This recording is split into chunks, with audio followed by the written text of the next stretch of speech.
আসসালামু আলাইকুম। বুঝতে পারতেছেন মনে হয় আমি হাইটা হাইটা আমার রুমে যাইতেছি আর কি। তো আমার ডিউটি আপনার 11টা বাজে, এখন রাতের 1টা বাজে আমি বাসায় যাইতেছি। তো ডিউটি শেষ কইরা তারপরে আরও 2 ঘন্টায় বেশি ডিউটি কইরা যখন হাইটা হাইটা বাসায় যাইতে হয়, আসলে তখনই বোঝা যায় আসলে প্রবাস জীবনটা কেমন।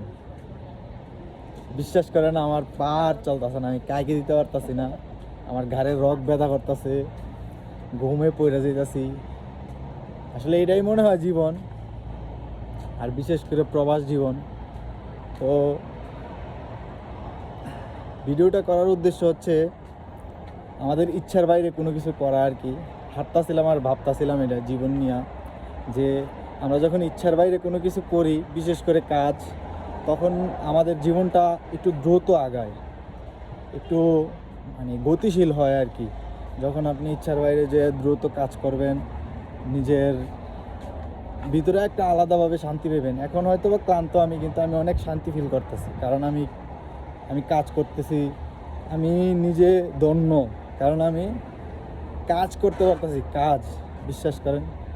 তো যাই হোক, চেষ্টা করবেন নিজের ইচ্ছার বাইরে গিয়ে কিছু করার, তাহলে দেখবেন যে জীবনটা একটু দ্রুত আগাইব।